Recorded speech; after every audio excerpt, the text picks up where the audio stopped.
I'm lost in darkness, searching for light. Every step forward feels like a fight. Shadows of doubt creep in my mind, but I refuse to surrender. I must find a way to rise above the pain, to overcome, to break the chains. My existence is a test of will. I won't be broken, I'll stand still. The weight of the world crushes me down. Fear and uncertainty all around. But I deep find inner strength to face the trials length by length. A way to rise above the pain, to overcome, to break the chains. My existence is a test of will. I won't be broken, I'll stand still. Through every storm, I'll find my way.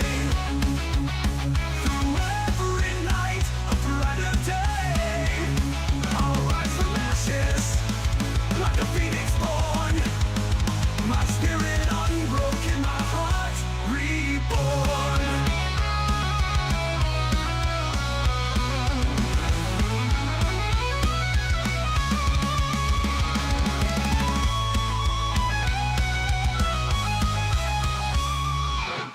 I've walked through fire and emerged scarred, but wiser, stronger, and unmarred. My existence is a test of will, of trials overcome, of a soul made bold. The way of the world, above the pain, to overcome, to break the chains. My existence is a test of will. I won't be broken, I'll stand still. Oh, made bold. Through every storm, I'll find my way. Through every night, a brighter day. I'll rise from ashes like a phoenix born. My spirit unbroken, my spirit unborn.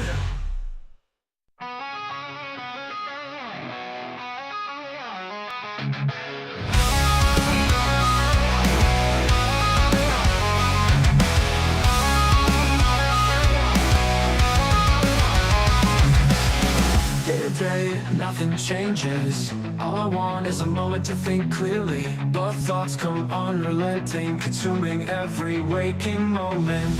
My mind binds me and I can't escape. I shout for help, but no one hears me. One day I feel I'll just disappear. Lost in this chaos, I'm searching for peace. Hey, greetings and salutations, everyone, and welcome to the Dirt Sheet Radio. It's CJ and Tyler's Weekend Wrestling Roundup with the W. And we are here to break down all of the news of the week that we see fit to talk about today. I'm Tyler, the Pro Wrestling Hipster, here with little Molly Holly, the long-haired chihuahua, and of course, I got to be joined by CJ, the CJ part of the CJ and Tyler equation. I don't know why that has become my default introduction for myself in this show, specifying that I am, in fact, the CJ part of CJ and Tyler, as if we were going to switch it up one day, and it's just like, oh, Tyler, you're the CJ today. maybe for Halloween we could work something out. We just go as each other for Halloween. Yeah. Well, yeah, it'll be great. That can be DSR's thing this year. Everyone, can just dress as someone else from the crew. And I'm gonna have to order a flannel shirt and some '90s WWF merchandise, then Yeah, yeah. just. It's we'll get it done. We'll get it done. And I'm gonna have to find a wig or start growing my hair out or something. You know what? If I start growing it now, it might be long enough by the end of October for me to See, actually pull it off. see, and I recall there was oh gosh, it was I don't know what it would have aired on. Was it what was it? Did Bianca Belair and Montez Ford have a show? Like actually, like a reality show briefly? Yeah, Okay, so it yeah. must have I been can't from remember that. what it was called for the life of me, but But it was a clip from that where like he's just kind of annoying her and like goes to yank a bandana off of her head and her wig is actually like attached to the bandana, so like we could set something like that up. okay, I wasn't too sure where we were going with that, Yeah, but I'm it's fine. glad I'm Yeah. glad it came together. It's Yeah, definitely like getting one of those like they used to have those Zack Ryder um yes, with the uh spiky hair coming out of the top. yeah, There you yeah, those go. headbands. Yeah, see, if we sent him a really nice email, he probably has a crap load of those laying around. I imagine does Matt Cardona, King of the Indies, but Unless he's you know, burned them.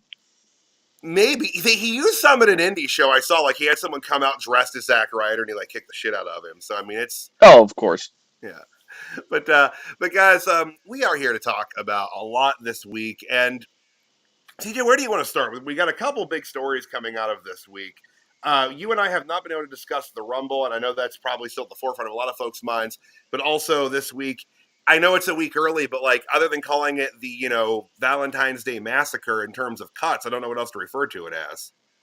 I think that's a pretty apt analogy. But we should probably start with the much older news and work our way forward. So let's talk the Rumble. All right, Royal Rumble. So, guys, for those of you that have been living under a yeeted rock, if you don't know, which would be wild if you didn't, this year's winners of the Royal Rumble were returning Charlotte Flair and main event Jay Uso. Sorry, wrong picture. Um, Jey Uso obviously being a pretty big surprise, I think, for a lot of folks in coming out the victor there.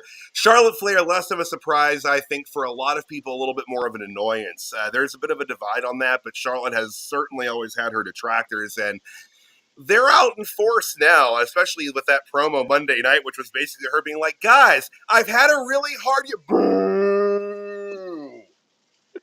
And Like, I honestly hope that that's the precursor to something better. Like I've said it before, that my main problem with Charlotte is it doesn't feel really genuine enough. It feels like they're just making her the female version of Rick. And yeah, I know like she's hit back on that claim before too, but I think we're finally starting to see what I would call the John Cena-fication of Charlotte Flair, where right.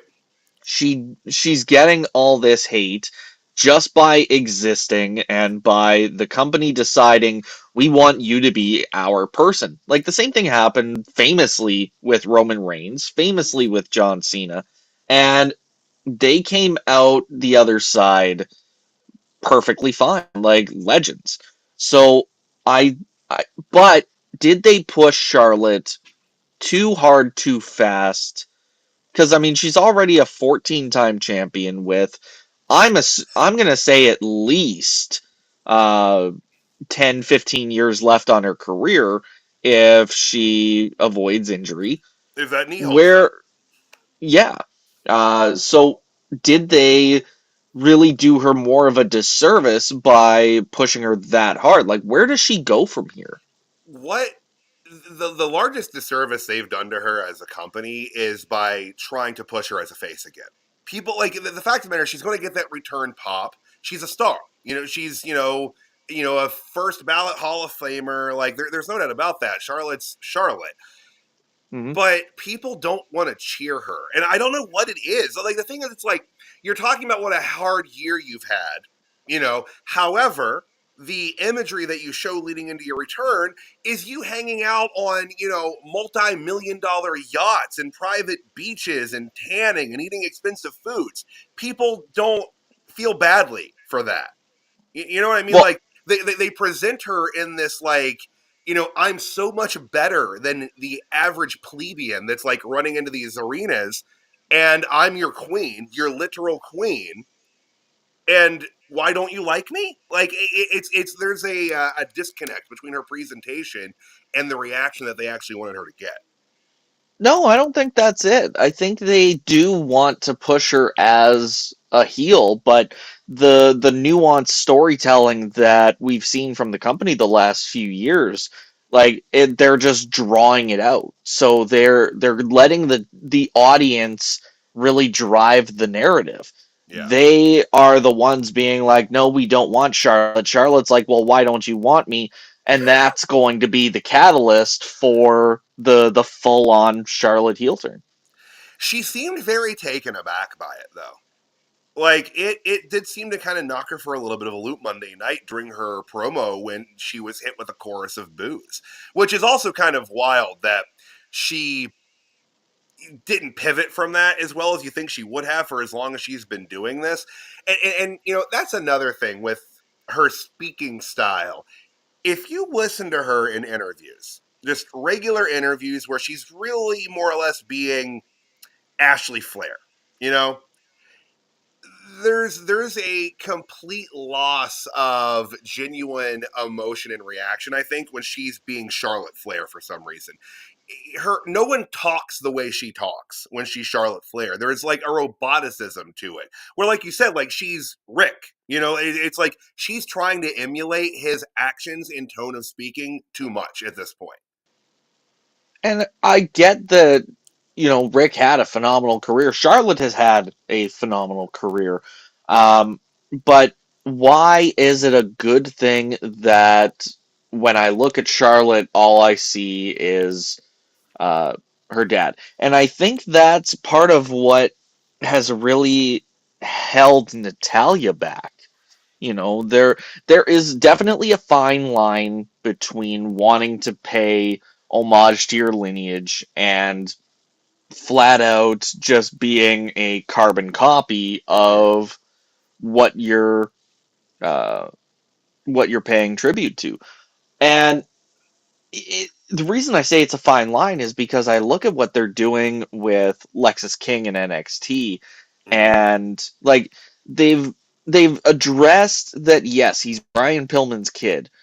He isn't paying tribute to that, and of course that's just to service his heel character. But even what they're doing lately with his tease to going on the straight and narrow just to basically steal the Heritage Cup from Charlie Dempsey. I I think that that's not really his bag either. I think he would be doing better if he was a little bit more Brian Pillman and less Yeah, Lexus King. yeah.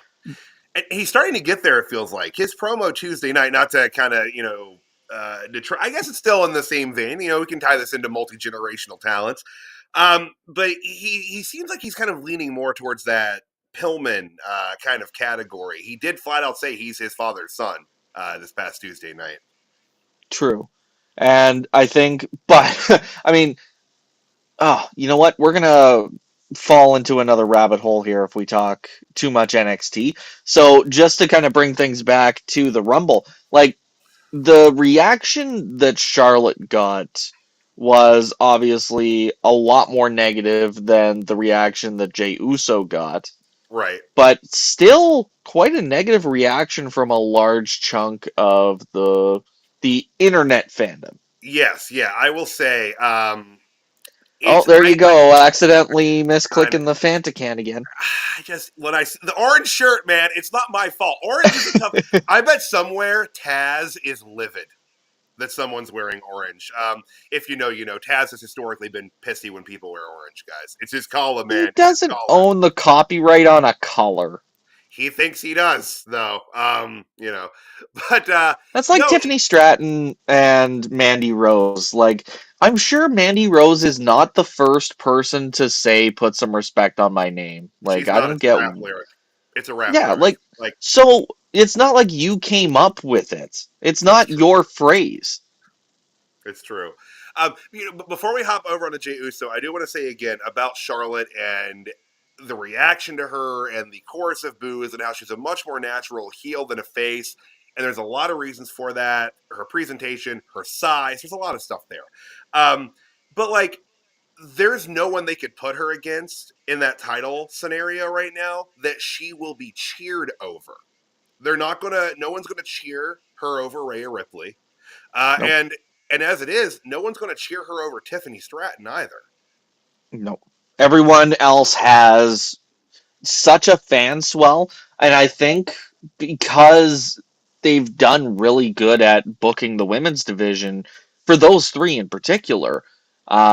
Like you hear how the NXT crowd reacted when Julia debuted, when she won the Mm-hmm. title. I think if they pivot that to WrestleMania, the crowd might. I what kind of reaction? Like, she did get a positive reaction at the Rumble, but was it a noteworthy reaction? Like, did most of the crowd know who she is like they did for Joe Hendry? I'd say it was a. I'd say it was a lesser reaction than someone like Kendry. I think that when you're talking about the type of audience that's going to come out to one of the big four, as it would be in terms of pay-per-views or PLEs, it's a smarter crowd. You know what I mean? They're a little more tapped into everything. Um, but I do think that a large portion knows who she is, especially in that crowd.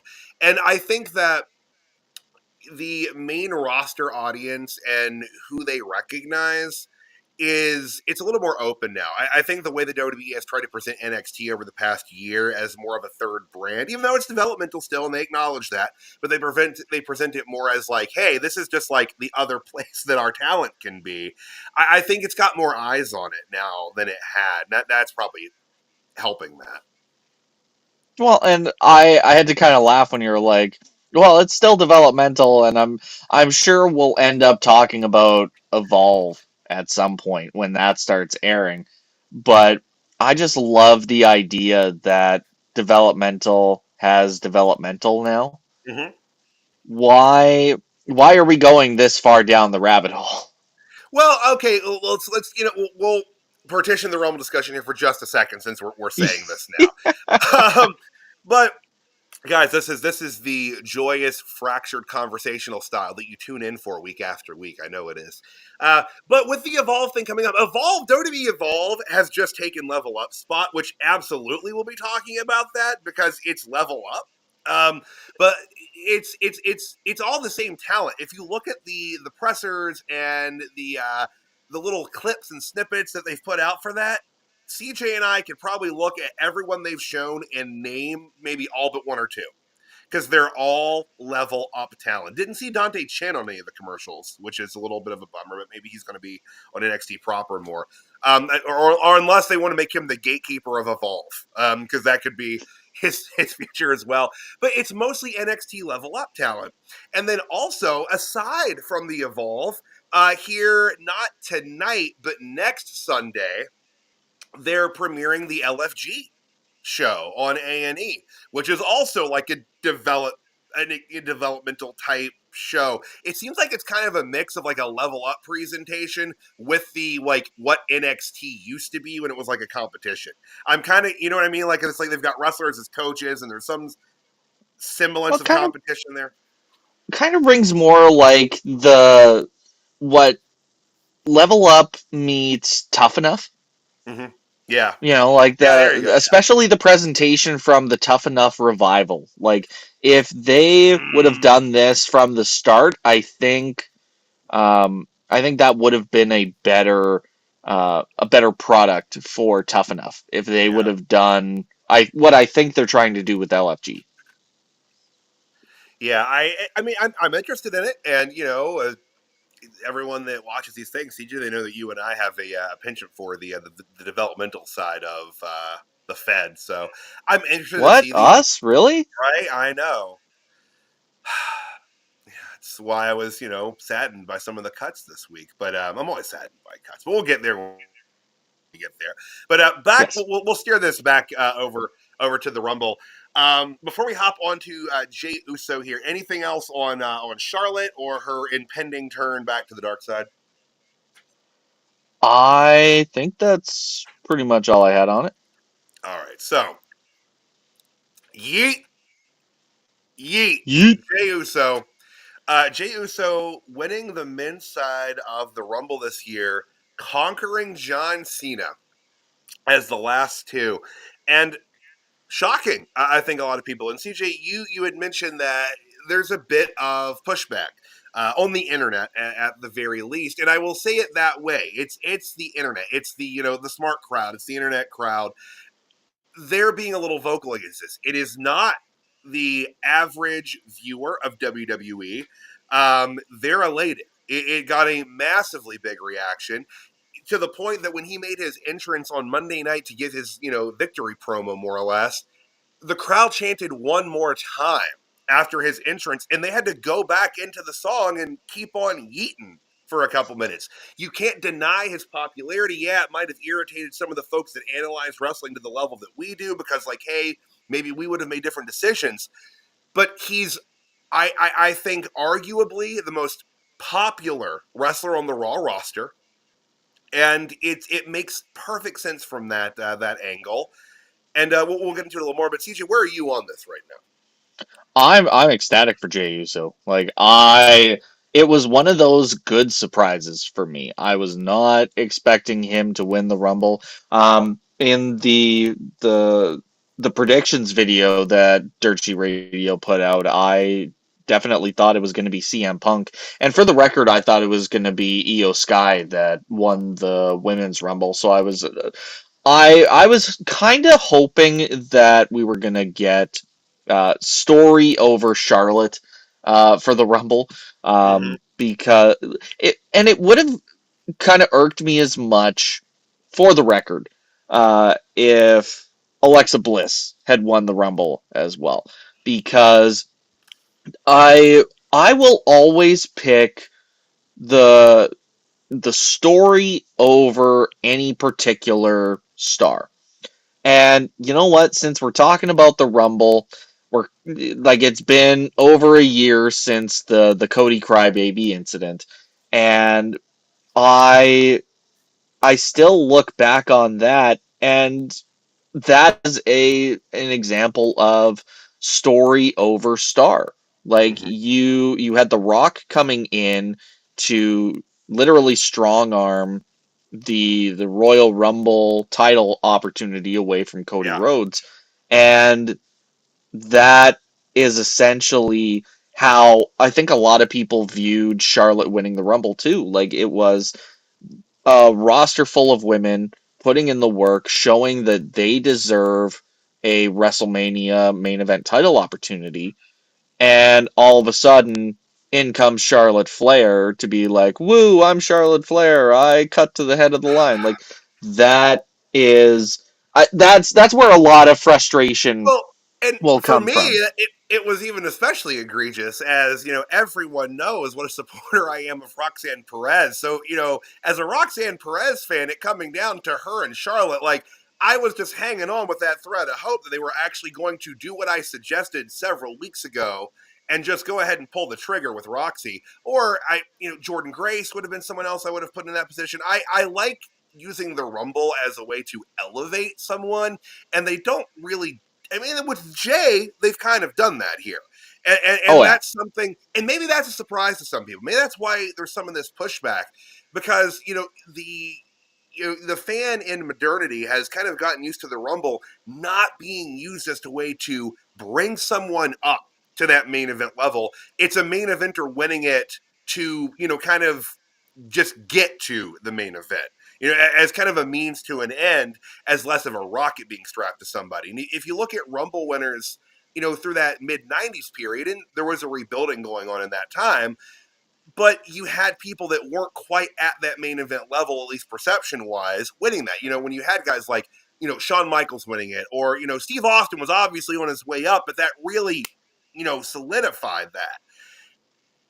And it's not really used that way. And with Jay, you can make an argument that it is being used in that way. Yeah, Jay's had title shots, and my God, he's lost them all. But that's long term. That's building. That's making the fans want him to get that victory. And yeah, there were some people, in kind of our Venn diagram of folks that were pissy about it, but your normal fan, the people that are your general ticket buying audience, they're pumped.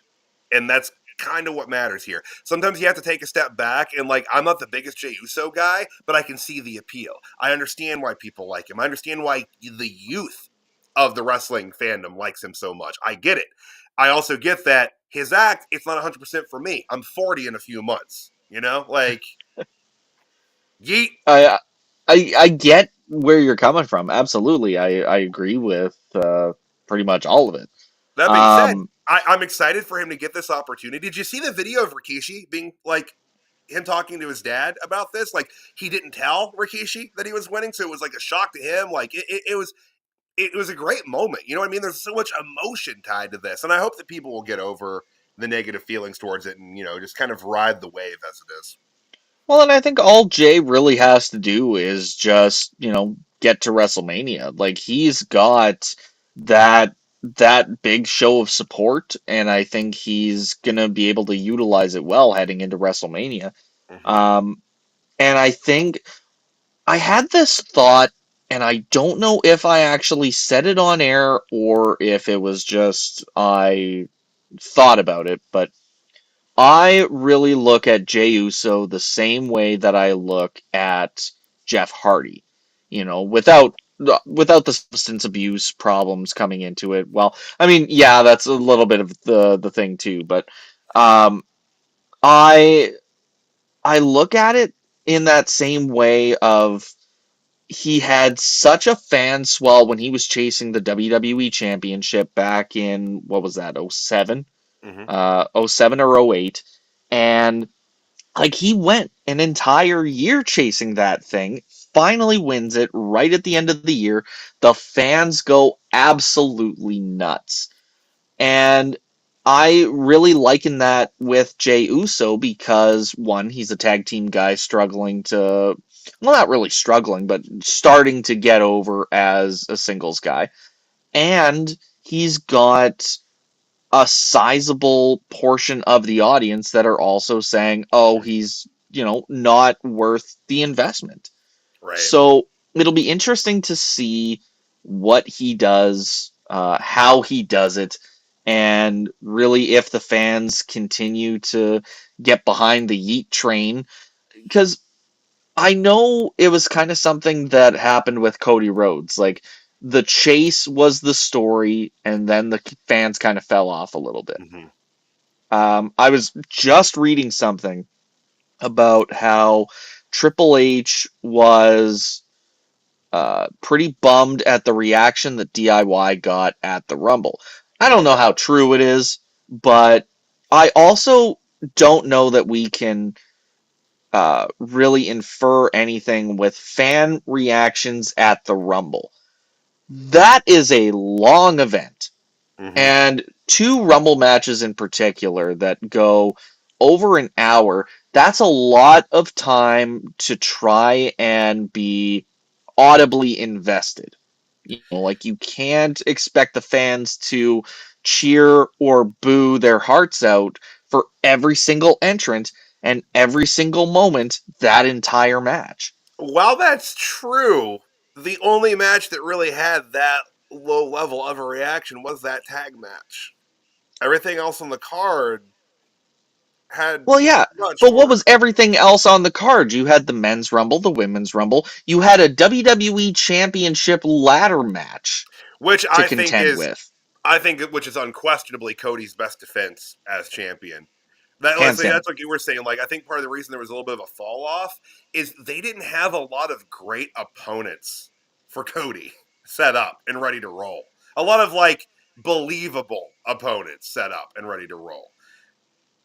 I just love the fact that Kevin Owens has kind of become the de facto challenger for the Royal Rumble events. Yeah, Like, he's Mr. Royal Rumble. That's I mean like he's not winning. 4 out of the last 5 years, he's been in the world title main event as the challenger, something like that. Well, and he just signed a 5 year contract, so we've got him for 5 more, and that's oh but goodness. but yeah, I mean, I love Jey Uso, and I want to see. I'm looking forward to seeing what he ends up doing with this opportunity. It's Edomania, right? I mean, and like I said, like just his entrance at WrestleMania, you know, it's going to be like one of the most raucous things probably of recent memory. Just the crowd loves him so much. He's got a lot of charisma, and I'm not going to sit here and say that he didn't have shortcomings on the promo side of things, and I'm not going to say that he doesn't still have some issues there.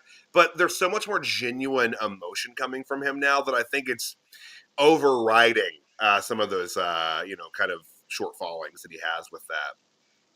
I just wish they would have added like another minute and a half, 2 minutes, or like a minute of something to his entrance theme before restarting the loop, because holy crap, that gets real repetitive real quick. And I get that you want to go back to like the day one ish, Mm-hmm.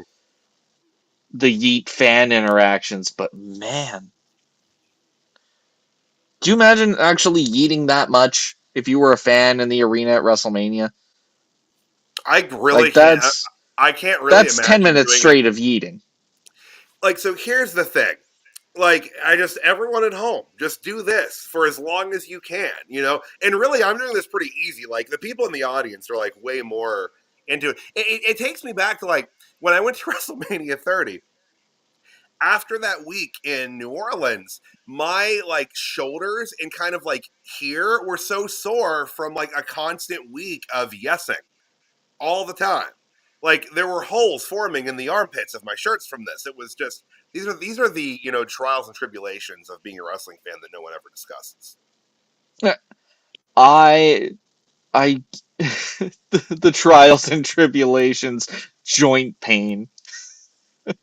Maybe that's just closer to the whole of me turning 40 soon, like more than being a long term fan. The joint pain might be unrelated to that, but.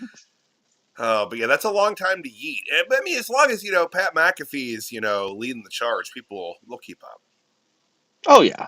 I mean, once football starts back up again, is he really gonna be there? That's a good point. That's a good point. Like, I don't his contract deal because obviously Netflix wanted him back, right? That was part of it. Netflix wanted him on I imagine there. so. And kind of like how we talked about with the whole Corey Graves debacle, like Mhm. the viewership that he brings in. Of course, Netflix is gonna want him. Yeah, yeah. So I don't know, but you're right. I imagine once college is back up and running, he'll be maybe a little more intermittent. I mean, I don't know. Maybe that's a schedule he can keep up with. There aren't college football games on Mondays, right? Like, Well, but is it on Tuesdays? no, usually it's college. I think is it was typically Saturday, and then they broke their unspoken like friendly agreement with basically like high schools and pro, and they started putting them on like Fridays sometimes as well. Like, so I mean, I don't know. It's hard to see, but I'm pretty sure Monday and Tuesday they don't do college stuff on typically at all. It's usually like that more like Thursday through Saturday kind of run. Again, I'm speaking a little out of turn here, guys. Despite living in Columbus, Ohio, which is like home of the Ohio State University, and everyone around here talks about it like it's religion. I don't follow it that closely. This is a Chase U shirt, guys. All right, that's my preferred university. Thank you. I'm gonna get a little bit more off topic here. Tyler, I just sent you a picture of, I guess must have been recently, Kevin Owens' son standing beside Omos. Holy cow. This How kid comes old up is to KO's kid? he comes up to Omos's mouth in this picture. I'm That is a real tall kid. Yeah, real quick here. I'm going to try to get this uploaded into the stream here so people can see what It was you're. posted from a Ryan, like it was a Ryan Satin retweet, and but holy shit, the height on this kid is crazy. That's another thing that I was kind of surprised. There he is. Yeah, nuts, Good lord, that is a absolutely tall. nuts. I don't know how old he is. He's probably pushing being an adult at this point. I imagine. Like he was a little kid when KO was still working for Ring of Honor. So So easily early late 20s. teens, yeah, late teens, early 20s. But God, he's huge. Because Omos is like, how tall is Omos? Like, 7'3", something like that. yeah. And again, speaking of Omos, not in the Rumble. A lot of people thought he was going to pop up in the Rumble this year as he was coming back from Noah. Well, and I mean, he flat out vacated his part of the tag belts because he said he was coming back for the Rumble. I wonder So, what happened. did he shoot himself in the foot by doing that, or Maybe was they're like, there hey, really we're never a plan to bring him back this early? maybe not. We've talked about him on air a little bit, and he's such a special attraction type wrestler. He's just so massive, and I think him spending more time in Japan would probably benefit him. Oh, absolutely it Right? would. But Like I the thing that worked against him so much before, I would say, is just not having a good big man to work with. You mm-hmm. know, like yes, Braun Strowman was there for part of it, but I think he would find better success working with the War Raiders. Yeah. You know, And I know he doesn't really have access to him, but if Paul White, like if he could just sit down and have like a 10-hour conversation with Big Show, like hmm yeah, yeah, like it doesn't have to be a session or anything in ring. It can just be, hey, I want to pick your brain for a bit. yeah, just like what have you learned working this style? Like, what I mean? Like it's different, and like I think you're right with the War Raiders, like, and they've been was it Ivar that was like doing a symposium at NXT for like bigger guys, um, Yes, but like even his bigger man style I think is different than the big man style that someone like Omos would need to work. Like because part of what makes the War Raiders so dynamic is that like they're so big yet so athletic and so just they can do cartwheels for God's sakes. I don't want to see Omos out there doing a cartwheel. I want to see Omos out there doing the cartwheel. Not during a match. Yeah, Yeah, he does a cartwheel. He's going to go corner to corner in the ring. Like that actually let would him be pretty hit impressive to see. I let take him it back. hit that reverse caterpillar that Maxine does, and Oh no, like no, no! You just put out in the absolute best. universe with that. That Omos is going to be part of Alpha Academy now. That's what you just set up. Thank you for that. That's what happened. You saying You're that welcome. he's going to be part of Alpha Academy. Him and Otis tag champs by the end of the year. No regrets. No regrets, guys. No regrets. Not a So single letter. steering steering back to Jey Uso here, though. Do you think that they'll have Jey Uso conquer Gunther at WrestleMania and win that championship? Well, yes, but no. I think that that's got to be a shitty thing for Gunther going back to back title drops at WrestleMania. And but It's at the true, same but time, they've done this with many a star over the years, where you think it's the right time, and then they're like, oh no, we're gonna wait one more, and Hmm. then it either doesn't end up happening at all, or it turned out not to be the best time, and it ends up doing more harm than good.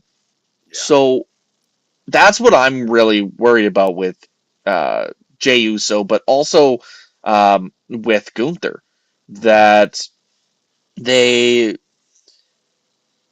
if they don't do it with Jey Uso now, then I think he's pretty much done for Yeah. And as a singles main eventer.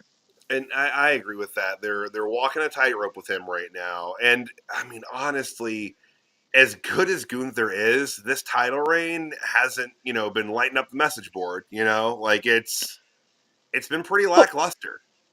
but to be fair to Gunther, like, how do you follow up the single greatest intercontinental title reign of all time?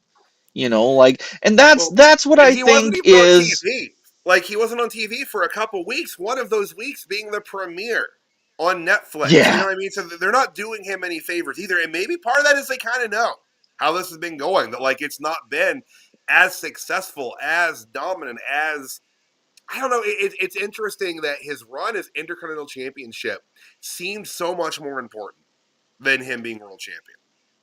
I also think that there's a lot more attraction to the World Heavyweight Championship, that like the Intercontinental title is the workman's title Mm-hmm. that's been long understood. So we get more exposure to Gunther as the workhorse champion Right. than we have as the world champ. So I think that that's part of it too, is just not getting as much Gunther. So of course it feels lackluster in comparison. Well, and much like Cody, his string of defenses, it hasn't been like the most interesting of challengers. And part of that in Gunther's defense is probably tied to the fact that he was IC champion for so long that a lot of his challengers had also, recently within the past year challenged him for that title as well. But like, I think they had him tied up with Damian Priest for way too long. They had him tied up with Damian Priest for long enough that Damian Priest just became so much cooler again. Well, and like just getting caught up in the Judgment Day stuff, like that's gonna hold him back a little bit as well. Well, and the whole like his confidence was shaken storyline, I don't think they should have done that. I think that hurt him more than it helped him because that was basically just a few weeks of him like trying to attack people and then getting literally like kicked in the dick. Yeah, Like that didn't help. that's That didn't help. Like he's the type of character that should never have had his confidence called into question. But you know, but they try things. They try things. I do still like where they went with it, only because it was different and it could have led to something better. Like if they would have used it as an opportunity to elevate Kaiser and be like, no, your confidence is too shaken. I don't trust you as a leader anymore. And that being the thing that ignites a fire under Gunther. And like, you talk about intensity. Like, if he hasn't felt as rabid or as intense as the world champion as he was as the Intercontinental title champion, then that's your opportunity to make him that Gunther. Mm-hmm. Yeah, yeah, and it's just like I don't know if he's going to get that opportunity. I do think that, like you were saying, this is kind of now or never, possibly with Jay, and I do think they're going to put that belt on him at WrestleMania. I really do. I do too. And I will. I'm sure that'll be a discussion point as we get closer to Mania as well. But as it sits right now, I don't think it's the wrong choice from a business perspective. 100% you're right. I But think they are sitting on uh, a gold mine of you know, sorts with Jey and Uso for sure. they've under VKM, I think had repeated instances of someone getting this type of groundswell, and yeah, it may not be forever. Yeah, he may not be a decades long main eventer out of this, but you got to capitalize on it when you can. You have to make the money while it's there to be made. Strike as the iron's hot, as they say, and that's where he's at. They learned this lesson with Zack Ryder. They learned this lesson with Daniel Bryan. That was obviously a much larger example of waiting too long and kind of missing opportunity as it happened. But like that's where they're at here, and they've got to get on it now. Be in the Jey Uso business for right now. Make the money while you can, and that's the right way to go. Like no Yeah, disrespect to Gunther obviously, but Jay's more dynamic right now.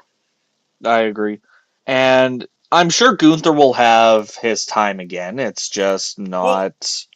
and when I say that, like when I say I don't think Jey Uso is going to be a decades long main eventer out of this, I think Gunther is.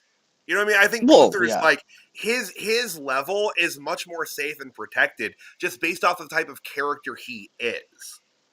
And it's like Jay said, like he said to Jay a couple weeks ago on the mic, he's like, you're the mascot, and Jay's like, yeah, I am. I'm proud to be the mascot for these people in this company, and that's where it is right now. Jay is that, and put that belt on him now. And a couple months, but you know what I mean. Yeah. No, I completely agree with that. And even before you said it, I was just like, yeah, gotta strike when the iron's hot, just like Zack Ryder, just like Daniel Bryan. And and I'm like, oh yeah, he completely agrees. I'm glad we're on the same page. See, exactly. Yeah. See, Gunther always has to be that guy, even in loss, has to like still be unshaken. That's the kind of guy he is. But yeah, they need to get on this, and I think that they will. And I think Rikishi's going to be very happy, Oh, as I think will so too. like just legions of other fans. That's just it. Like this just almost takes me back to aspects of people arguing against John Cena years and years and years ago, where it's like, well, why is he always on top? Because he gets a reaction, especially from the younger crowd. And that's Hmm. what drives the business, guys.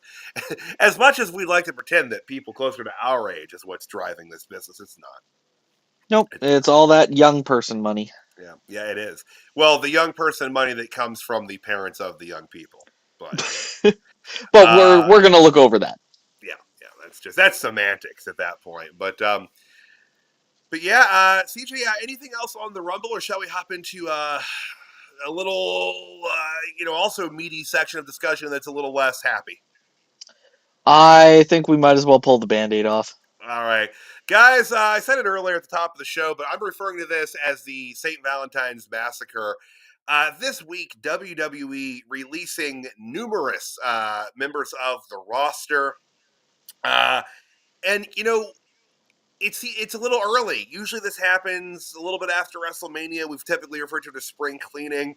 It's a little kind of, I guess, a late winter ejection, I guess. But it all started this past week with the announcement from folks over at Fightful, Sean Rassat, breaking that Duke Hudson of NXT and Chase U fame, weeping for Chase U, had been released in January, actually, without it having really any announcement made. So we're going to start there, and we'll kind of talk about the folks who have been released. But CJ, we're talking about Duke Hudson here. Were you surprised that the MVP of Chase U got the axe?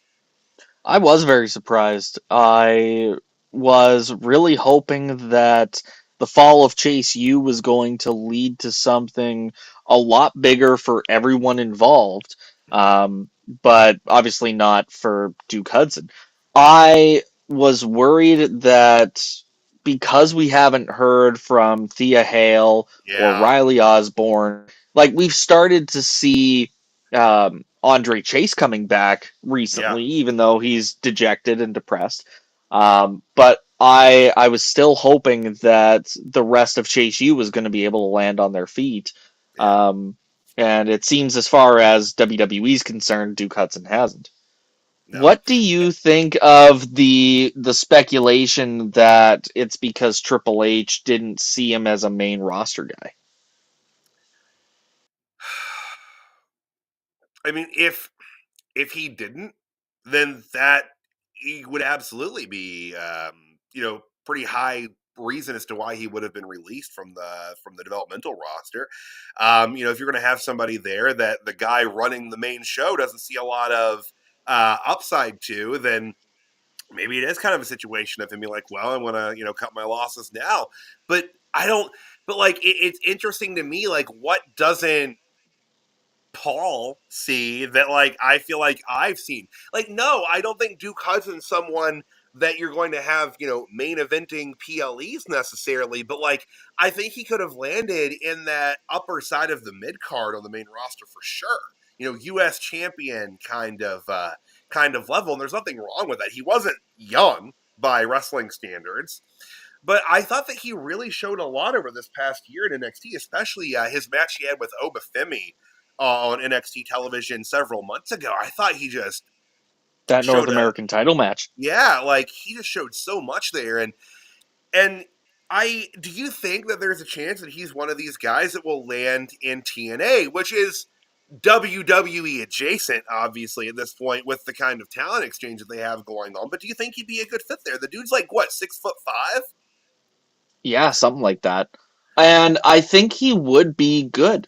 You mentioned his age earlier. I think even if they rehired him to work at the Performance Center instead of being an active wrestler, we've seen that happen a few times where, like Bobby Roode, for example, his was a little bit different. But, if you can't find the way to utilize them as an on-screen talent, find a way to utilize them somewhere else. I think Yeah, having Duke Hudson at the Performance Center would be an awesome get. But I think that if he does still want to be an active wrestler, then that time, like he's not ready for that time of yeah. his career yet. So if he wants to go out and wrestle, same thing with everybody that was released. Like I think the the idea of this being a bad thing for Mm-hmm. anybody is a bit weird. Like, I get losing your job sucks. Yeah, it's Trust never me, good. Never a good thing. I've been in that situation plenty of times, and it sucks every single time. Yeah. But as far as pro wrestling and how WWE handles their contracts, the idea that they wouldn't be able to do what they love, even though they're getting paid for it, that's always felt a little bizarre to me. If someone's Mhm. injured and the company is still paying them to sit at home and rest up and so that they can come back better than ever, that part makes sense. Yeah. What didn't make sense was just the idea that we don't have anything for you, but you're not allowed to go wrestle anywhere else Right. because we might need you. No, that's dumb. Or we know for certainty, more or less, that you want to go somewhere else, so we're going to vindictively hold you under this contract until it's out. Like what? It never made sense from a business perspective either. Like you should be able if you wanted to market that you could go to a local promotion and see a WWE superstar performing. How is that bad for the WWE brand? Like Hmm. they would be able to have such meticulous control over how their star is presented, where, when, like, and then say to the talent, we're gonna ask for 5% or 10%, depending on how big the name is.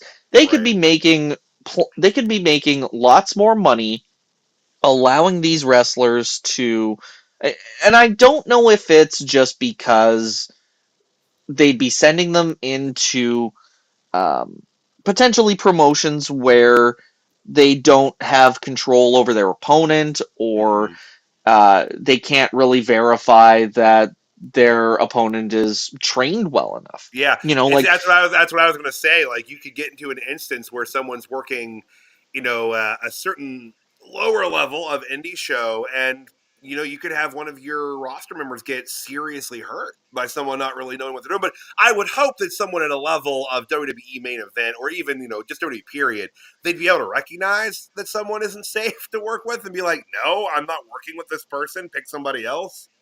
Yeah, and I mean the idea of like Pro Wrestling Noah or GCW having those problems, I think that they in particular have that level of trust with modern day Mm-hmm. WWE to be like, hey, we're gonna send you down this guy if you got an opponent for him, or hey, we've got our eye on this talent of yours. We think they'd have a really good match with this NXT star, you Mm-hmm. know.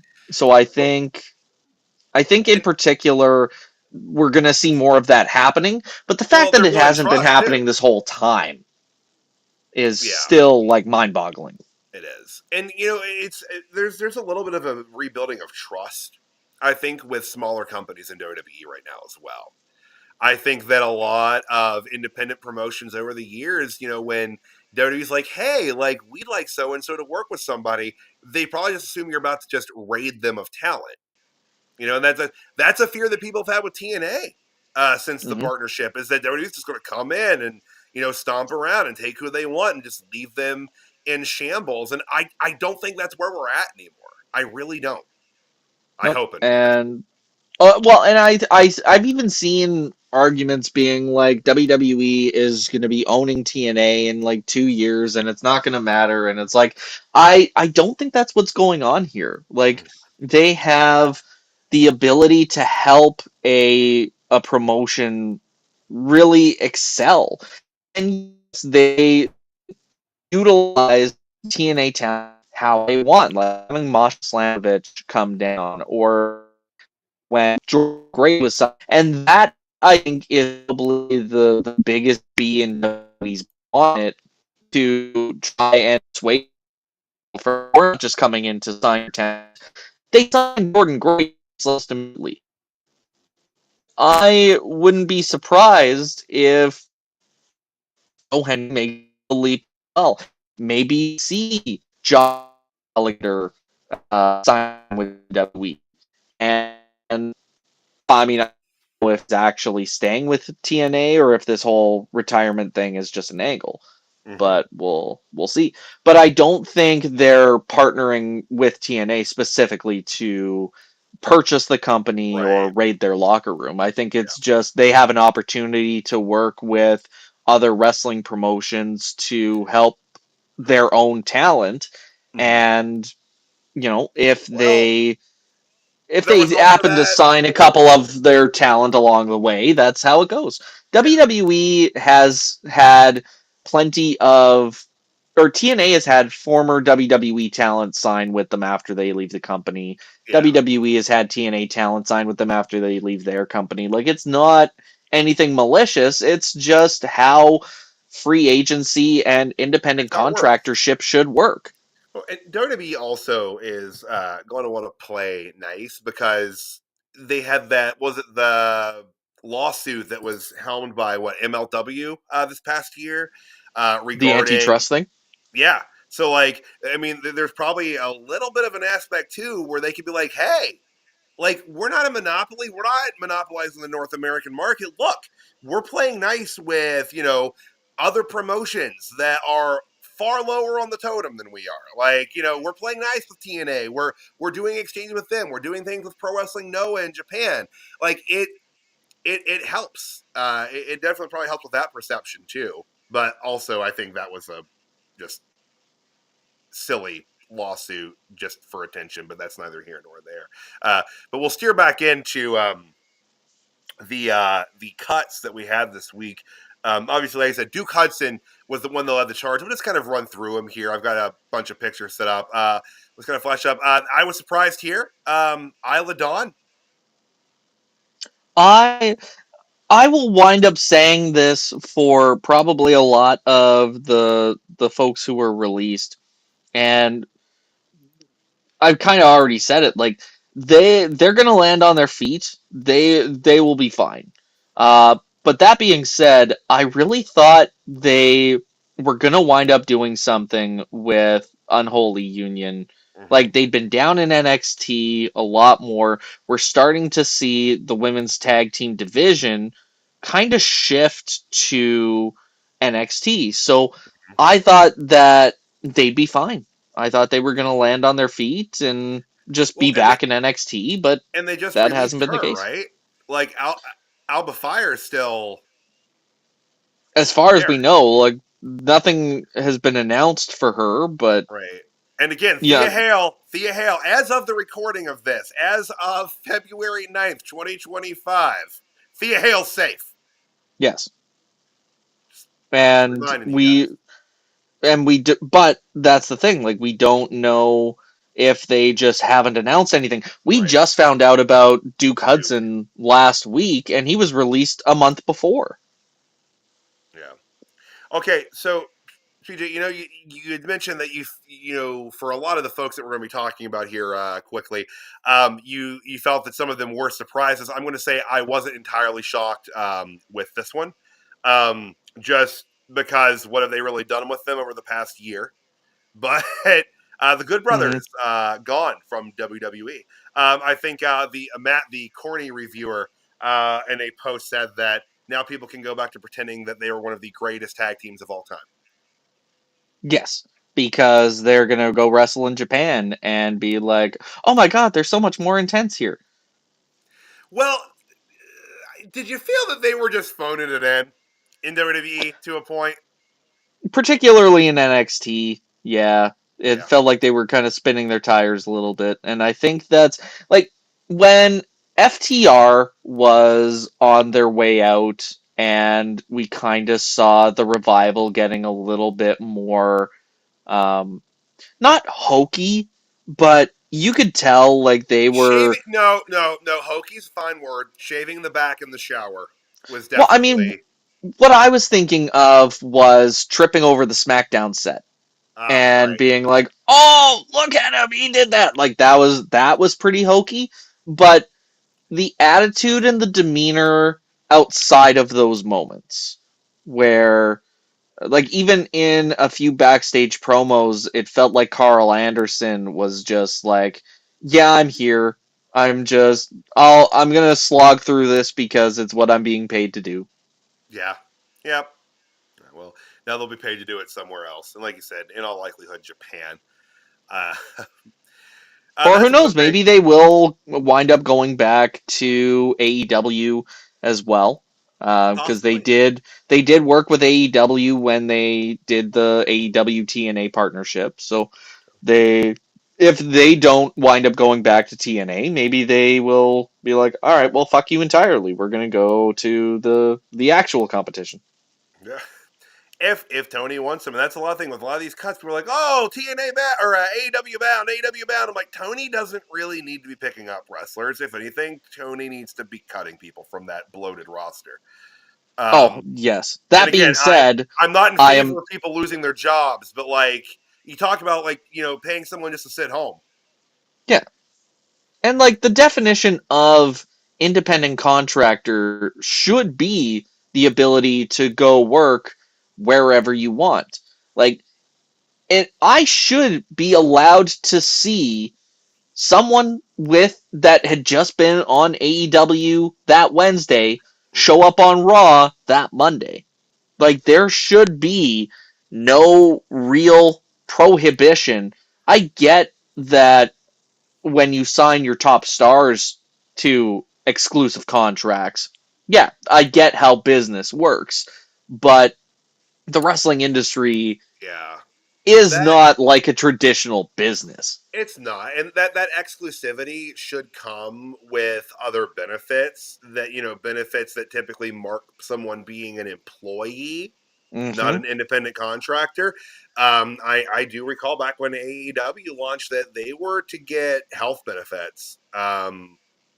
Didn't really hear a lot about that after everything got rolling, though. Well, and do we know if that just hasn't been publicly discussed, or like are We they just don't. going, yeah, I don't like it know. could Like just I be remember, they like don't address it. I just remember Brandy Rhodes talking about it a ton.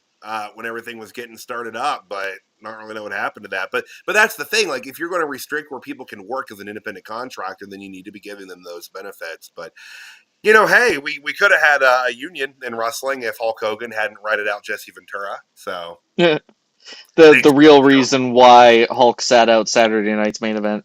Right? I'm not letting that rat anywhere near this production, Gorilla. Jesse, Gorilla Monsoon isn't here. He's dead.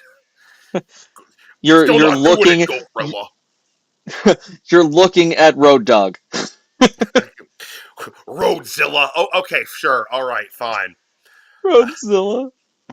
The Godzilla road trip movie that we never know we wanted. Roadzilla. Roadzilla. Uh, Actually, instead of Vinci, we talked a bit about how signing wrestlers to AEW that were just released shouldn't be Tony's um, priority. objective right now. A guy that I can definitely see him getting is Cedric Alexander, if only to complete the reunited Hurt Syndicate, Yeah, yeah. 100%.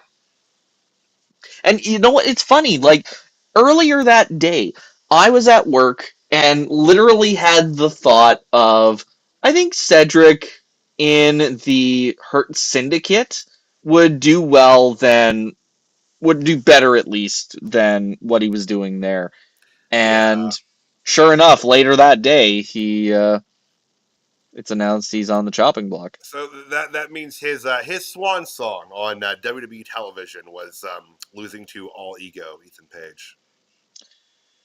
I mean, not the worst way to not the worst final opponent to have, No, but no, but like you got to think like that was kind of like his end run was failing to get revenge for his friend Javon Evans. So well, and you think about I was excited for Cedric in NXT. To be completely honest, like I've been a Cedric Alexander fan since going back to Ring of Honor when he was tagging with Caprice Coleman in the old CNC Wrestle Factory. So like I've always liked Cedric, but yeah, talking about guys that need to actually go to AEW, he should. That's one that like Tony doesn't need to be snapping people up, but like Cedric's got a lot of miles left in that tank too. and he uh, I think that's why the Hurt Business really hit so well in the early days was because every single one of those guys I thought never really got a solid shake in WWE. Mm-hmm. Yes, they put the WWE Championship on Bobby Lashley, but what did he really do with it? Not a Like lot. the Hurt Business could have been so much bigger if they would have let Bobby Lashley run with it as WWE Champion. Mm-hmm. Um, but now, and Shelton Benjamin, I had been saying that since fucking 2006, like how underrated he is. Yep. He 100% should have been world champion in WWE. Yeah. He could have had a Kofi Mania moment. Yeah, I Um, mean that when he beat Triple H in that upset, and that started the whole ain't no stopping me now era of mhm. Shelton. Well, there was stopping him as it turned out, but But I mean, not really even just sure. his Money in the Bank match performances, those first two matches, he stole the show. He absolutely could have been a world champion, even if you didn't put the WWE title on him, because John Cena was still, being John Cena at the time. But Right, if you put him in the world title scene, especially after Rey Mysterio won the Rumble and the title, and they dropped the heavyweight portion of it for a bit, right, right. you could have easily put Shelton Benjamin in that title scene, and he would have done really well. Yeah. Oh, absolutely, absolutely. Like he was an incredible talent. It still is, still is. I mean, obviously he's much older than he was, then, but he doesn't Oh, really of look course. it, and he doesn't, doesn't move like it, and he doesn't behave like he's any older. But yeah, he'll. So yeah, absolutely, Cedric. It just makes sense to get him over there and complete that puzzle and that unit that they have together. So hmm He probably, and again, it's another guy. It's like it's his name's his name, so he can go anywhere with it and be himself, and that's always helpful. But back into the cuts, we glossed over him for Cedric there. But any thoughts on Ugh, Giovanni Vinci? Like after he was out of Imperium and he went they did back him so to, dirty on yep, SmackDown. this was basically his NXT gimmick, right? Yeah. Yeah, Like not I think they were still in the process of rolling it out. Like they didn't go full Vinny Vidi Vici they were getting there. yet. They were getting there. But then to spend like his first match losing in 5 seconds because he got distracted by taking his fucking robe off. Hmm. Like that didn't set him up for success at all. What do you think of the rumor that Imperium was split up because he tried hitting on Stratton? So, full disclosure, I will say I hadn't heard that. I'd But scrolled past that this morning. I'll see if I can find it again. that's But I that's also don't know if that's a relevant source. well, let's kind of let's say that it is. Odder things in wrestling have happened. There certainly have been issues in wrestling due to the interpersonal relationships between talent. Uh, if that's the case, holy hell, that sucks for him. But like, if that's also the case, like, holy hell, like, why would you hit on someone that is in a long-term committed relationship with someone that you're working with very closely on the roster? 100%. Like, Well, and I mean, like, even, oh my God. So even just Googling Giovanni Vinci on my phone right now, it auto fills third one or second one down. Giovanni Vinci, Tiffany Stratton.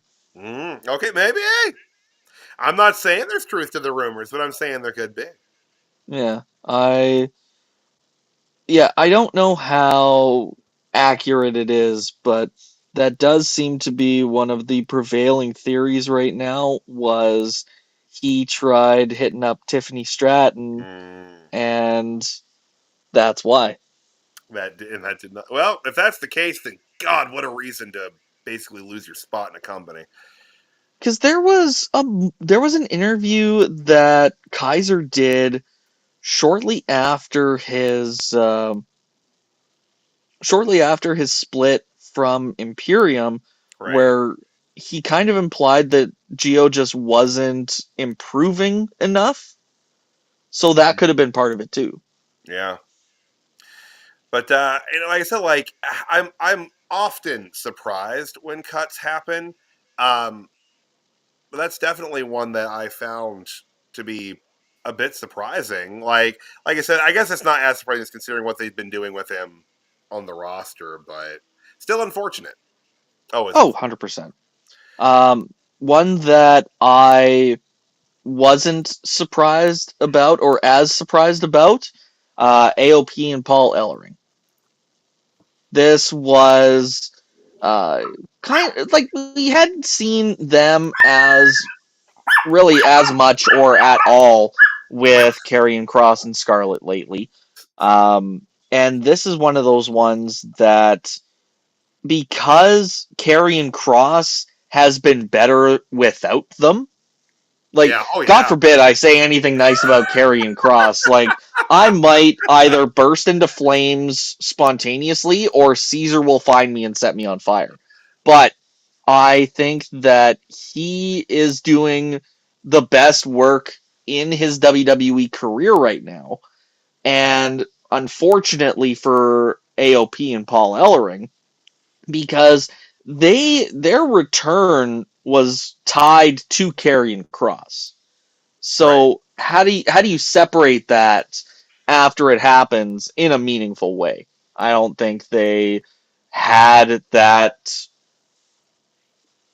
opportunity to really do well for themselves Right. before they got released. But so I don't want to say tainted goods, but I mean that's essentially what happened, right? Yeah.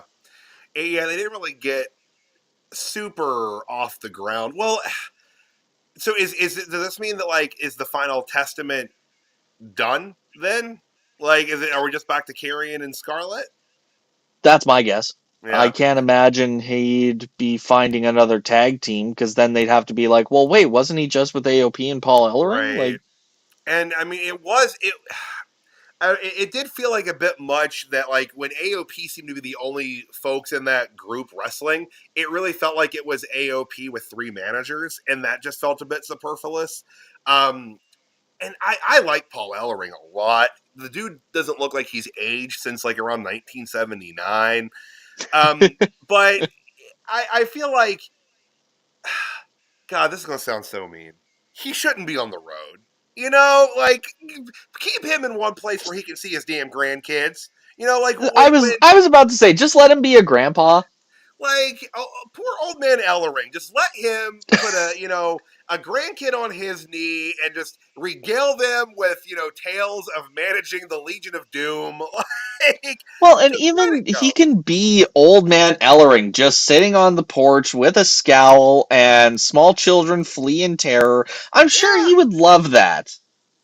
exactly. Like that's what he wants out of life at this point. We joked about when they were all back up on the main roster, him just being like, "This isn't NXT." Like, um, and there is a little bit of truth to that, and I'm sure Paul's fine. AOP is young, really still. Like, if they want to keep going in wrestling, they're going to find a way to keep going.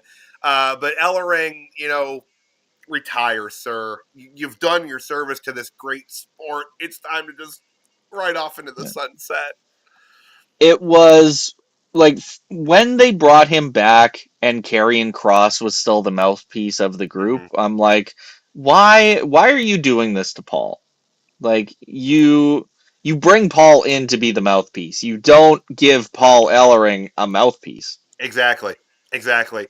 So, I and Carrion, like you said, Carrion's been doing probably some of the best work he's done on the main roster lately. Absolutely. So, maybe this is good for him. Maybe part of the Carrion issue was him getting lost in, you know, just kind of the clutter of a faction. Maybe he doesn't need a whole faction. Just let Carrion be Carrion with Scarlet. Maybe he'll do better that way. We'll see. Is he over on SmackDown now? Did he get popped to SmackDown as well? No, he's still He's on on Raw. Raw. He's Okay. antagonizing Sami Miz. Zayn. Miz got moved to SmackDown. That's what was going on. Yeah. So Yeah. poor Miz still can't get away from the Wyatt Six over there. But yeah. So AOP and Paul Ellering also on the block. Also, uh, not necessarily cut as of this exact moment. I think with Sonya, it was more She of was we're just not told she renewing her wasn't contract. getting So she's got yeah, like a so month left, I think, on her deal. she doesn't have a 90-day non-compete same as everybody else. Like once her deal is done, she is free and clear. Right. Um Which that does but mean though that the Pure Fusion Collective, their days are numbered. And again, they just brought her back. They yeah, just brought her back to be a part of this group, and I mean, I guess this is one. We've talked about just the abject lack of reaction that virtually everyone in Pure Fusion Collective gets, and how that is kind of a shame. But I'm sure that that's part of this. they should have just like I don't know how to explain it. This is the one that I think surprised me the most out of all the releases. One, because like you said, they just brought her back. It seemed like even without as much of a reaction or getting as good of a reaction as I'm sure the company wanted, they were still featuring PFC on television. Like their whole feud with Damage Control has been a A large portion of small the Raw, chunk. yeah, Yeah. of the Raw So women's deal. I think they are really shooting themselves in the foot unless they have a plan. But I don't know that I trust that plan given how we've seen Shayna and Zoe presented. Yeah, You know, like Shayna, I will say this until it either happens or until the day I die. Um, she should have had a monster tear. Like, Yeah. I don't know if it was because it was COVID and they wanted to play it safe, but Shayna should have absolutely beat Becky at WrestleMania, especially after an Elimination Chamber performance where she literally eliminated the entire rest of the field. Hmm. That was her rocket strapped on her back moment. Yeah. She should have won, and she's been languishing ever since. I don't know if it's because they wanted Ronda and they're like, "Oh, Right. hey, look at how we're doing with Shayna. You could totally find success here." And then Right. once they got Ronda, okay, well, we're done with Shayna now. Yeah. But her and Zoe, 100%, I thought could easily be women's champion right now Yeah. And had they it's been interesting. presented well enough. Differently, yeah. And it's interesting to like to bring up the Shayna Ronda correlation there, and that like I think her association with Ronda Rousey in the long term did not help her at all. I think it kind of kept her at a level that like she wasn't able to break past until Ronda was gone, and then like she has struggled to get past that point since then. At least on the main roster, I think she's been presented better on NXT, and it's something similar that Zoe Stark is suffering. Was that her association with Trish Stratus just left her with nothing? Yeah. Well, and I've said it before, like the association with Trish uh, didn't do really anything for her No, it hurt because her. it didn't do anything for Trish. Yeah, it just But at happened. the It was there. yeah, It took place. Like they don't even exactly. talk about it. You know what I mean? Like it never even comes up. Did they have a moment in the Rumble? I don't think so. Not that I recall. So they couldn't even follow it up in the Rumble match itself. Yeah, What it's the hell? yeah. So, but again, so it's like again, that's one that's kind of in that category. It's like given the circumstance that they released Sonya Deville, I understand it, but like it was still surprising. Still surprising. Um, I think the only one of the women's releases that we haven't hit on was Blair. Oh, this one hurts. Yeah, If yeah, only because she they had her doing such good shit in NXT, and yet here we are, just another example of the main roster creative calling up NXT talent and not having anything for them.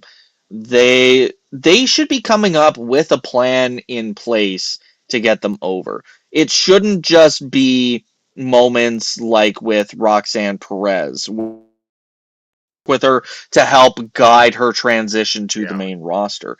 Like, it's good for Roxanne that that's happening. That should be the standard for everybody going from yeah, NXT to Raw or SmackDown.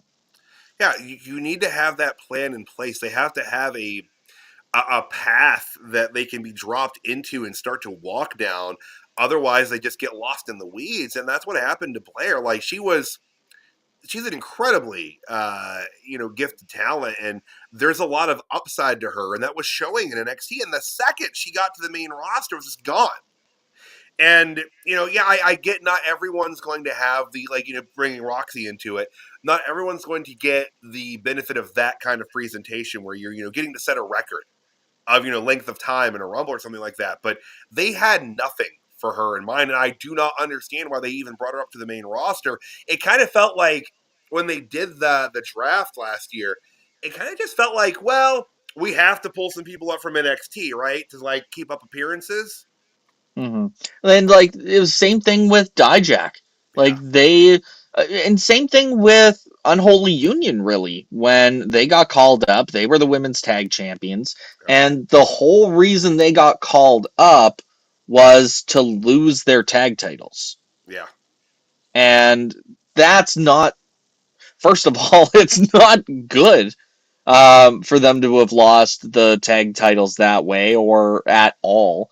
but they also just, what do you do after that? Like, there was no plan in place. Yeah, yeah. And we've beat that drum a lot about them merging the women's tag titles and how it should never have happened and how it was a bad idea that they even did And it. I But will yet, continue to beat it until I put the until we get them fucking back. mallet through the drumhead. Yeah, until I will complain about it until we actually get NXT Women's Championships put back on the show, and I will still complain about it for a couple weeks after just to make the point. Because it's literally my Roxanne Perez did lose the NXT Women's Championship. Just, I can't let it go. It's going to eat at me until it's resolved, and that's what this is for you. Yeah, it really is. It just every day it bothers me more and more. But but yeah, it is a shame though that like Blair got cut and the way she was cut. Like you said, like it's a real kick when it's just, well, they don't have anything for you to do. Cool. Then send her back down to NXT. Or, just to bring this conversation full circle, let her do some indie dates. Yeah. You know, Yeah. like, she can go back to the UK. She can work with some promotions there. Send her to TNA. You know, like, Yep. do something. Yeah. But they chose this path. Now, before we get off of the topic of cuts here and kind of move into the ending show procedures, I will ask if you think that there is any credence to some of the school of thought online I've read that the bulk of these cuts occurred to pay for the new contracts of Alexa Bliss and Kevin Owens. I think, as far as how the business operates, I can see that, like, money's got to come from somewhere.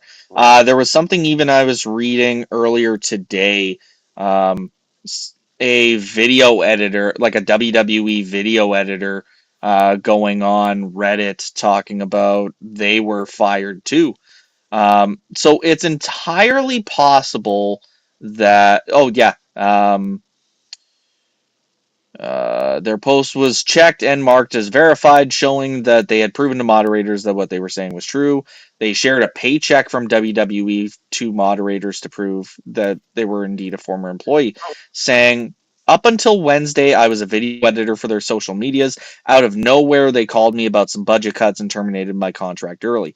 I'm heartbroken. I've been a huge fan, and this was my dream job. My desk was decked out, and I was so proud of my job. This is just me ranting and looking for support from a community I've been a part of, I guess. Hopefully, better things are coming. Um, yeah. so it sounds like They're doing cuts some work. across the board. Yeah. Yeah. Well, and So two, it does kind of part lead to some credibility of that argument. Yeah, we got to pay the stars more money, and it's got to come from somewhere. Yeah, and that's true. There's, it's an allocation. They can't just make it appear out of nowhere.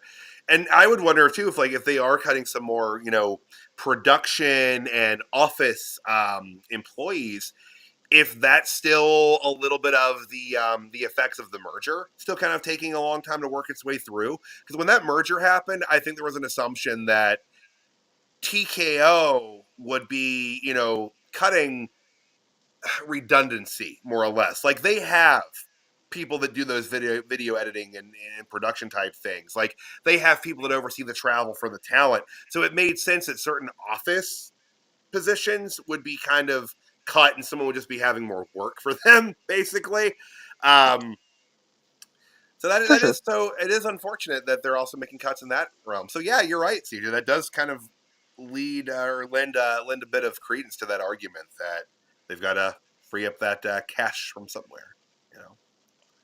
Well, and I mean, like we've been saying, if the solution is just to let them work elsewhere, feels like a slam dunk. Yeah. Just don't, if they want to work and you don't have anything for them, let them work elsewhere. You can claim a 5% or a 10% of their cut for working these dates. Everybody's happy. Yeah. Yep. There is a solution. But guys, so you know, we and we usually here at the end we talk a little bit about signs of the week, and I don't really have true signs of the week this week in the chamber here. I've got two kind of things that fall into that vein. First, this is a sign from AEW this past week, just regarding some folks' feelings on Mercedes Monet. I don't know that I necessarily want to speak to the sign, but I'm presenting it here to all of you. Shout out sign guy Rick, still doing it after all these years, though. Hey, when you find, and he's still wearing the hat and the jean Jean top there. shirt, hell yeah. Yeah, like gotta. It makes me wonder, like guys like him, the Brock Lesnar guy, like do they have a whole closet just of this shirt and outfit? The green shirt guy. I I have to imagine after they went viral that they're just like, I happen to be wearing this. Like, I didn't Yeah, think of this as my signature outfit before, but that has now been thrust upon me. So, green shirt guys got to go buy a whole bunch of neon green shirts now. yep. He's probably got a guy now that does them. He's that's my shirt guy. But yeah, so I have a shirt guy. I have Yeah, a it's shirt called Walmart. guy. We all have the same shirt guy. Now this other one, this isn't so much as a fan sign, more as one of the greatest T-shirts I've ever seen. Uh, I got in trouble at school, and my punishment was having to meet Xavier Woods. This reminds me of that kid at the house show that mean mugged Roman Reigns and Yeah, Roman mean mugged him back. Like I this is the kind of thing that if I were a wrestler, I would just be over the moon about this. yeah, Like they're making shirts to come meet you. yeah. Like that is the ultimate show of support as far as I'm concerned. Well, and just Xavier, Xavier Woods' expression in the picture, and part of me though, I would hope it's like play it up for the picture, and after, Xavier Woods is probably the type of guy that's like, look, this is really really cool. I just can't like act like this is really really cool. Kayfabe. Oh yeah. I Uh, there I don't remember if I mentioned specifically, like I mentioned going to a Canada's Wrestling's Elite show mhm. a few months ago, and or like last month sometime. One of the heels came out and he like beelined for this kid solely to make him cry. And even at points throughout the match, like he was beaking this kid. And I don't know if he did go to the kid after the show and even just like chill with him a little bit, but I kind of hope that happened Right. because it'd be the kind thing to do. Yeah. But at the same time, like I wouldn't Totally. want to ruin the immersion if it were Yeah. me. Yeah, that's a sticky wicket right there. Make the kid feel better, or keep kayfabe alive in the minds of the youth. um, hey, and speaking of indie wrestling, this might be a little preview for something to discuss next week, because I don't really have all my ducks in a row, and I don't want to speak too out of turn on certain things. There's still a lot of like up in the air speculation. But here on the our local indie scene here in Ohio, World Classic Professional Big Time Wrestling has gone through a lot of flux and issue. They canceled the show. It seems to be back on. Bobby Fulton, who ran the company, Jim Hines, real name.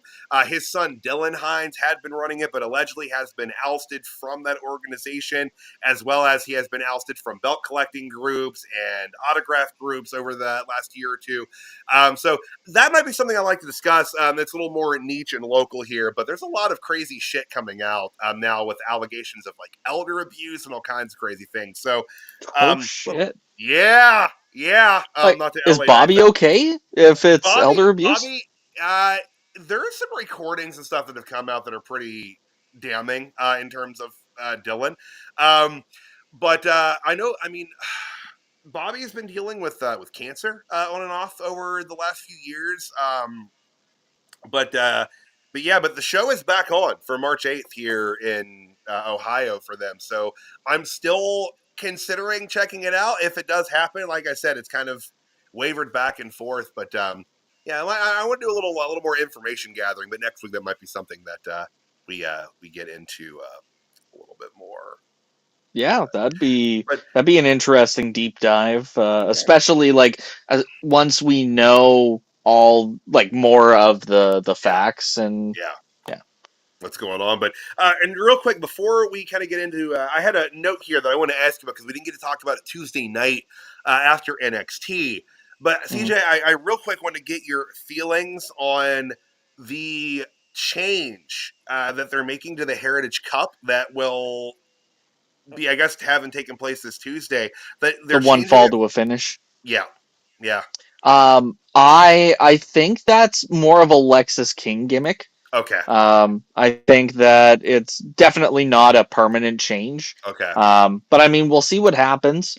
How since we're talking about it again, that segment, how surprised were you to hear Fandango's music? Shocked and elated to hear Fandango come out. I thought it was cool, and I think they handled it really well. They got the pop that they wanted to from Hmm. the performance center with the returning, WWE face. But as soon as he hit the ring, he made it evident that while he appreciates the reaction and what Fandango and that music meant to him, Hmm. he's JDC. He's there, On behalf of the representing. system. Yeah, and they're looking for gold. And then he got weird still. He was still weird, sipping the cup. That's one of my favorite pictures coming out of this past week. I loved it though. And, I'm looking forward to their match this coming Tuesday. Do you think this is going to be the the first TNA star holding WWE championships? I could see it. I could. If they're going to play that game and kind of go that route with this, that's the one to do it with. I feel like there'd be a little less pushback from people than if you were to do that with either the North American NXT World or tag titles. The the thing with it though, like Lexus King just got that championship, Mm-hmm. and we're finally seeing a little bit more character evolution from him. And I'm worried that if he does lose it, he's going to be right back where Where we he were talking was. about him before, kind of languishing in that role and just not having anything to do. Well, he could really, if they do pull the trigger and have JDC beat him for it, they could have King try to nullify the match by saying that it should have been contested under Heritage Cup rules and it wasn't, even though it was his. Like, I mean, that's a real heel thing to do. Be like, Yeah. no, you didn't actually win that championship. You have to do it in the round system. That's how it's set up. Ava, get down here. Like, I can see that. I don't know. We'll see though. And I mean that is essentially how things played out with Charlie Dempsey in a way. Yeah. Like, oh, because of the rounds rules, you didn't actually win this. So it'll be interesting to see that kind of in reverse. Yeah. Oh, we didn't do this because of the round system.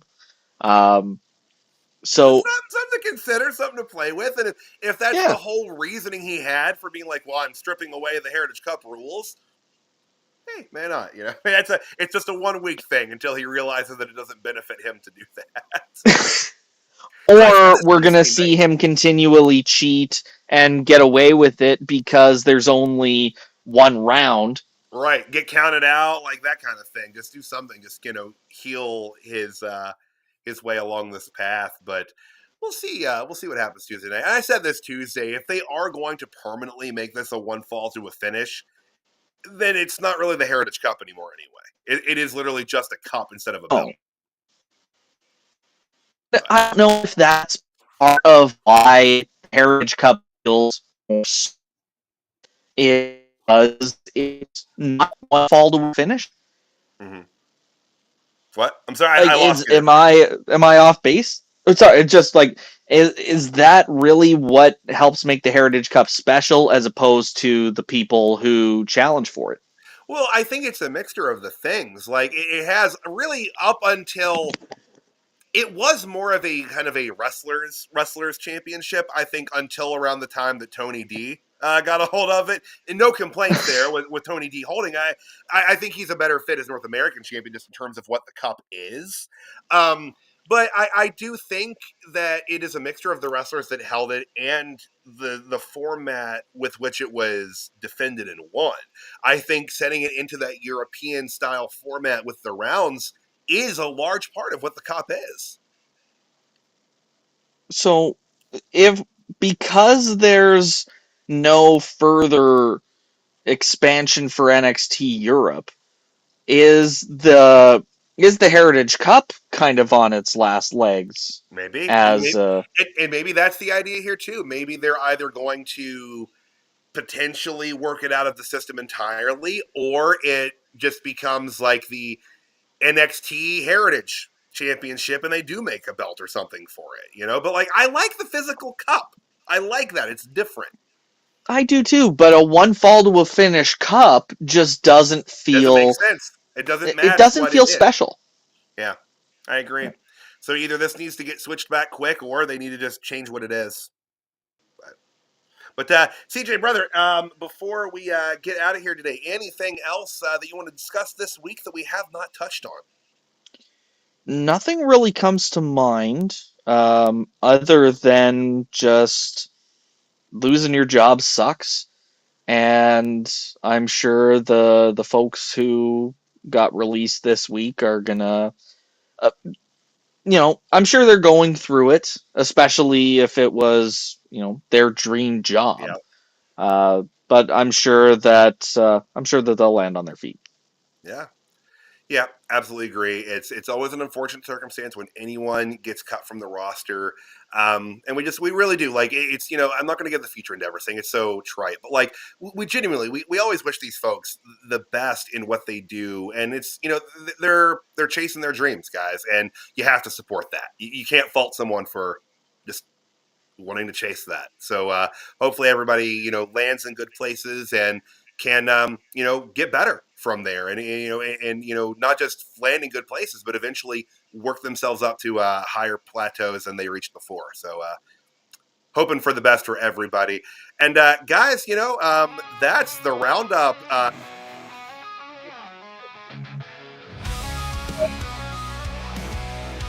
CJ and I aren't just here on Sundays breaking this down and having a good time. We are here week after week, day after day. Dirt Sheet Radio is always on because professional wrestling never stops or slows down. We are here every single Monday night breaking down Raw. We're here on Tuesdays talking NXT. Wednesday nights, you know what that means. That's AEW Dynamite. Thursdays are TNA Impact, the kind of the NXT sister show at this point. And then Fridays, of course, are for SmackDown or SmackSound, depending on how you look at the logo. Wednesday nights, if you're up super late, be sure to check out the DSR flagship program late into the night. Or if you're like me, just listen to it in the morning on Thursdays. It'll be there with your commute and your coffee. And of course, on Sundays, CJ and I breaking down the week of wrestling as we want to talk about it. Also on Sundays, the 3NT crew going live, breaking down everything through the week. Always having a good time and looking good while doing it, if they don't mind me saying. CJ, where can these fine folks find you next, and where can they find you online?